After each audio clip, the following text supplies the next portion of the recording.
सारे सिनेरियो में बात किया है सेल्फ रियलाइजेशन। मतलब फुटबॉल मत बनो कि जो जहां को धक्का मारा तुम वहीं को चले जाओ। भैया इनके तो 10 मिलियन व्यू है यार, ये देखनी चाहिए हमें।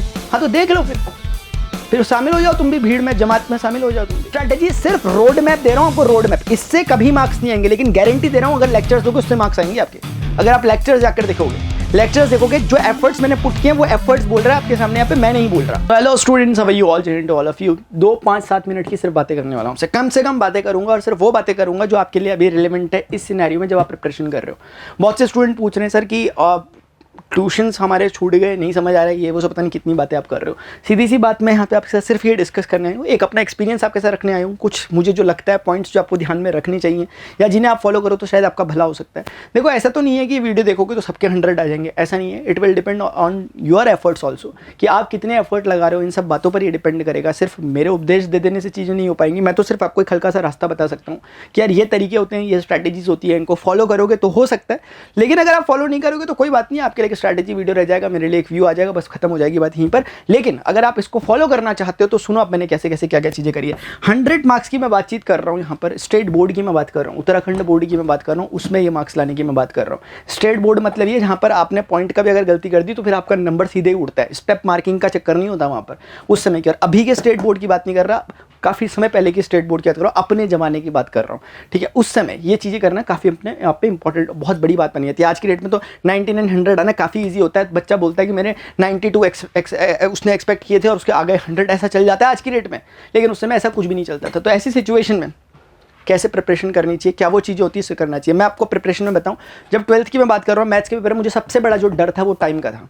मुझे ये लगता था कि यार भाई, क्योंकि 10th में मेरे साथ ये हुआ था, 10th में मुझे टाइम का बड़ा इशू हुआ था, पता नहीं कि मुझे 10th का पेपर बड़ा लेंदी वगैरह लगता था। मैंने 12th में इस चीज़ पर सबसे ज़्यादा फोकस किया। 2 चीज़ें मेरे साथ सबसे ज़्यादा होती थी, एक मेरी थी सिली मिस्टेक्स, ये मेरे से सबसे ज़्यादा होती थी सिली मिस्टेक। देखो मेहनत तो हर कोई करता है, पढ़ाई हर कोई कर रहा है अपने एंड से जितना वो पढ़ सकता है, लेकिन उसके अलावा क्या ऐसी चीज़ें जो आपको थोड़ा सा अलग बनाती है, जिन पर आप काम करते हो। मेरी तरफ से 2 चीज़ें थी, एक सिली मिस्टेक्स और एक टाइम मैनेजमेंट।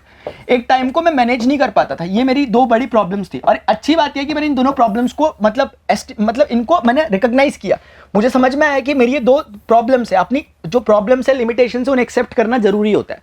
ये नहीं कि हवा में रहो अपने आप में, नहीं मैं तो बहुत तेज कैलकुलेशन करता हूँ। नहीं करते तो एक्सेप्ट करो। सिली मिस्टेक्स मैं तो करता ही नहीं, अगर करते हो तो एक्सेप्ट करो, क्योंकि अगर आप एक्सेप्ट ही नहीं करोगे तो सुधार उस पर हो भी नहीं पाएगा। और ये चीज़ों की कहानी मैं आपको ऐसे बताता हूँ कि मेरा पेपर, आप यकीन नहीं मानोगे, 3 घंटे का पेपर मेरा ऑलमोस्ट 1.5 घंटे या ज़्यादा से ज़्यादा आप एक बारी के लिए समझ लो, मतलब 1 घंटे 45 मिनट के करीब, इतने टाइम में मेरा पेपर हो गया था खत्म। मुझे खुद यकीन नहीं आया कि ये कैसे हो गया। सच में मुझे सोच के आज भी लगता है कि इतना भी कैसे किया मैंने पेपर यार। और सुनो इसका फ़ायदा क्या हुआ, इस चीज़ का फ़ायदा क्या हुआ, टाइम का क्या फ़ायदा हुआ। मैं लिटरली जो बातें बोल रहा हूँ मुझे भी एकदम याद आ रही है क्या क्या हुआ था। सुनो क्या हुआ था उस दिन ये बात था कि उसके बाद ना जब मैं बैठा था तो मुझे ये आदत नहीं रहती कि पेपर होगा तो ला भाई पेपर ले लो अब मैं जा रहा घर। नहीं, मैं ऐसी चीज़ों से बचता हूँ। एक ओवर कॉन्फिडेंस होता है, नहीं करना चाहिए ऐसा कभी भी कि पेपर आया इजी दिख रहा है, इजी हल्ला मचा दिया पूरा। ये सब ओवर कॉन्फिडेंस और इमेच्योरिटी की निशानी होती है। इस तरह की चीज़ें गॉड ग्रेस उस समय भी मेरे पास नहीं थी। तो मैं बैठा, मैंने कामली होकर अब क्या किया, पेपर को पढ़ना चालू किया, रिविजिट किया। मतलब यकीन नहीं मारोगे, कम से कम 20 नंबर की मिस्टेक मैंने फाइंड करी अपनी कॉपी में। ट्रस्ट मी, सिली मिस्टेक्स बताऊँ कहाँ खास तौर से। एक तो मैट्रिक्स डिटरमिनेंट में जहाँ इनवर्स वगैरह निकालते थे, अब तो आपके उसमें शायद इतना लंबा होता भी नहीं, लेकिन इनवर्स निकालते थे, एडजॉइंट करके जब आते थे प्रोसेस के। कैलकुलेशन एरर्स, भाई उन कैलकुलेशन एरर को मैंने ठीक किया अपने। आगे जाके मैं देख रहा हूँ कहीं मैंने कुछ गलती, कहीं कुछ गलती, एक बार रिविजिट किया मैंने, उन सारी गलतियों को पकड़ा मैंने, वरना मेरे नंबर पता नहीं कहाँ जा रहे होते। तो इस चीज़ का एटलीस्ट मुझे ये बेनिफिट मिला, मैंने अपना पेपर खुद ही चेक कर लिया है, समझ लो आप, कि देने से पहले मुझे समझ में आ गया मेरा क्या क्या मतलब क्या हो गया। इस टाइम में मुझे क्रॉस वेरीफाई करने का मौका मिल गया, क्योंकि कितने क्वेश्चन ऐसे होते हैं जिसमें आप क्रॉस वेरीफाई कर सकते हो, लेकिन टाइम नहीं होता ना। आप खुद बता सकते हो कि मेरा जवाब सही है कि गलत है। तो बस ये चीज़ होती है, इसलिए ये बात छोटी सी थी। अब यहाँ आते हैं कि कैसे प्रिपरेशन को अभी करो आप, वो तो एग्जामिनेशन टाइम पे बता दिया। 100 अगर आप लाने की सोच रहे हो, सबसे पहले ये देख लो कि कितने गहरे पानी पे हो। ये नहीं कि प्रिपरेशन चालू ही नहीं है, हम तो 100 लाएंगे, उससे नीचे बातें नहीं कर रहे। थोड़ा रियलिटी पे जीने की कोशिश करो। प्रिपरेशन अभी हुई नहीं है, पहली बुक का पहला चैप्टर कौन सा यही नहीं आपको पता, और आप बोल रहे हो मैं 100 ले आऊँगा, तो मतलब छोड़ो, हटाओ इसे, ये हो ही नहीं सकता, हो ही नहीं सकता। बशर्ते कि आप 24 घंटे पढ़ना चालू कर दो। हाँ 95 90 ये पॉसिबल है, ये पॉसिबल की रेंज में आ जाता है अगर आप अभी भी प्रिपरेशन करोगे। तो उस प्रिपरेशन में आपको क्या करना है, कुछ चीज़ों का ध्यान रखना है। कुछ बुक्स सिर्फ एनसीईआरटी को एक फॉलो करो। अब उस समय मेरे लेक्चर होते तो मैं बोलता मैंने अपने लेक्चर देखे, लेकिन वो सब चीज़ें ना मुझे पता है लिटरली, मैंने कोई आज पहले साल या पहला दिन नहीं है मेरा पढ़ाते हुए या यूट्यूब में मैं आप लोगों को पढ़ा रहा हूँ कि भाई ऐसे ऐसे करके कर लो ये कुछ हो जाएगा, नहीं।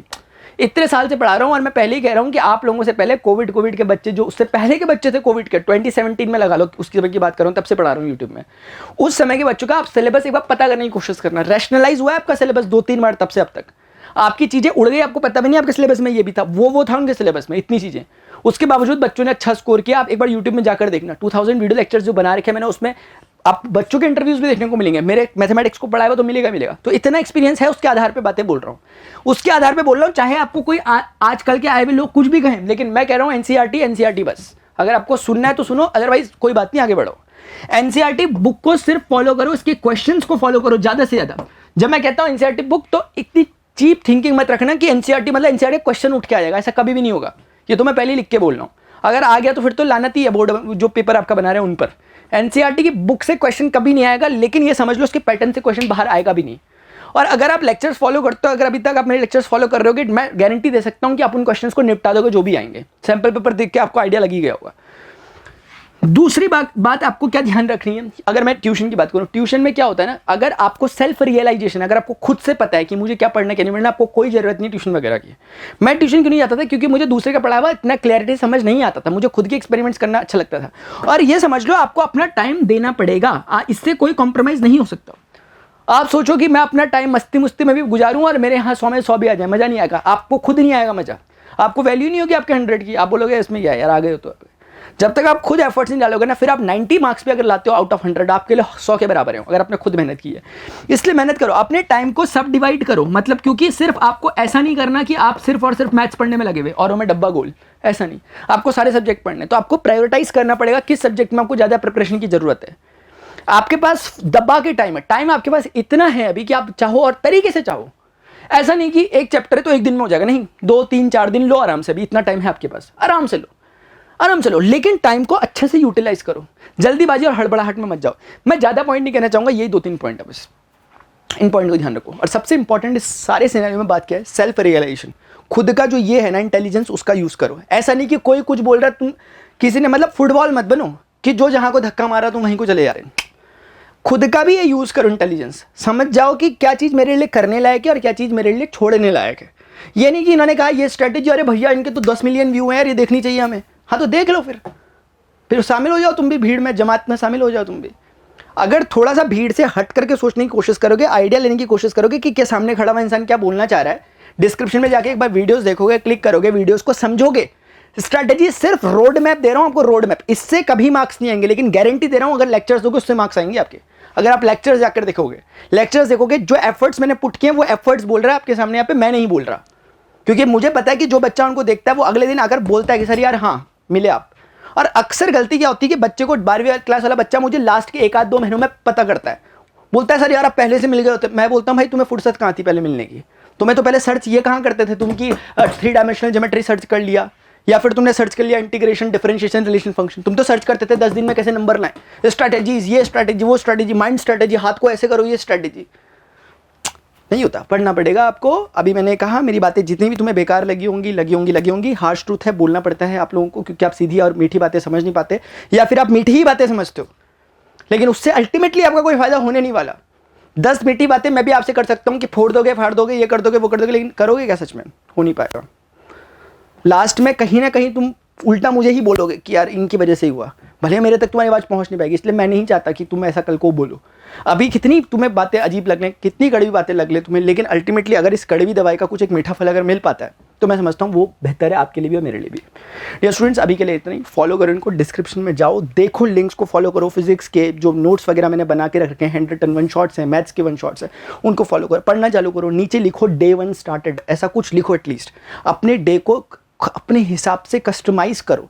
अपने डे को दूसरे को मत सौंप दो कि वो जैसा कर रहा है वैसे उस हिसाब से मैं करूँगा, या फिर ये स्क्रॉल करने में नहीं यार छोड़ो, अब मैं कुछ नहीं बोल रहा। अभी के लिए इतना ही। Goodbye, see you, take care, जय हिंद, बाय।